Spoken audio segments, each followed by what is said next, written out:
Obstacle detection സെൻസറാണ്. ഇതിൻ്റെ പേര് IR sensor എന്നാണ്, ഇൻഫ്രാറെഡ് സെൻസർ.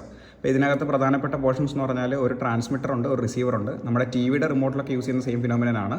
ഈ ട്രാൻസ്മിറ്റർ ഈ സർക്യൂട്ടിന് എപ്പോൾ പവർ കിട്ടുന്നു അപ്പോൾ തൊട്ട് IR ലൈറ്റ് ട്രാൻസ്മിറ്റ് ചെയ്തുകൊണ്ടിരിക്കും. അത് എവിടെയെങ്കിലും ഒരു ഒബ്സ്റ്റക്കിളിൽ പോയി തട്ടിയിട്ട് തിരിച്ചു വരുമ്പോൾ ഈ റിസീവർ അതിനെ റിസീവ് ചെയ്യുന്നു. എന്നിട്ട് നമുക്ക് ഈ ഔട്ടെന്ന് പറഞ്ഞ പിന്നിനകത്ത് ഒരു സിഗ്നൽ തരുന്നു.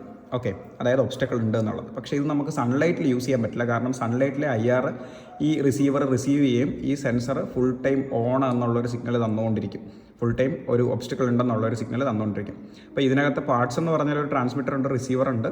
ഇനി അതുപോലെ തന്നെ നമുക്കത് ഇവിടെ ഒരു ചെറിയ പ്രീസെറ്റ് ഉണ്ട്, ഒരു പൊട്ടൻഷ്യോമീറ്റർ.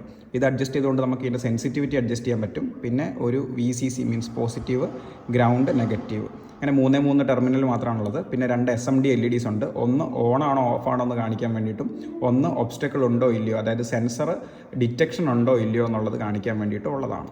വളരെ സിമ്പിളായിട്ടുള്ളൊരു സെൻസറാണ്. അപ്പോൾ ഇതിൻ്റെ പർപ്പസ് എന്ന് പറഞ്ഞാൽ നമുക്ക് ഒബ്സ്റ്റക്കിൾ ഉണ്ടോ ഇല്ലെന്ന് അറിയാൻ വേണ്ടി യൂസ് ചെയ്യാൻ വേണ്ടി പറ്റും. നമുക്ക് പിന്നെ ഒരു ഷോർട്ട് റേഞ്ചാണ്, 1/2 മീറ്ററൊക്കെ നമുക്ക് ഇതിന് മാക്സിമം റേഞ്ച് കിട്ടത്തുള്ളൂ. പിന്നെ നമുക്ക് ഒരു ലൈൻ ഫോളോവർ റോബോട്ട് ഉണ്ടാക്കാനോ അങ്ങനത്തെ പർപ്പസിനൊക്കെ യൂസ് ചെയ്യാനായിട്ട് പറ്റും എന്നുള്ളതാണ്. ഇതിനകത്തെ ട്രാൻസ്മിറ്റർ നമ്മൾ റിമൂവ് ചെയ്ത് കഴിഞ്ഞാൽ നമുക്കിനി ഒരു ഫ്ലെയിം സെൻസറായിട്ട് യൂസ് ചെയ്യാൻ പറ്റും. അതായത് ഫ്ലെയിം അല്ലെങ്കിൽ തീ ഉണ്ടാകുമ്പോൾ അതിനകത്തും ഈ IR റേഡിയേഷൻ ഉണ്ടാകുന്നുണ്ട്. അപ്പോൾ IR റേഡിയേഷനെ നമുക്ക് ഡിറ്റക്റ്റ് ചെയ്യാനായിട്ട് ഇതൊരു ഫ്ലെയിം സെൻസറായിട്ട് നമുക്ക് യൂസ് ചെയ്യാൻ പറ്റും. വേറെ ഒരുപാട് പർപ്പസുകളുണ്ട്. Stay tuned.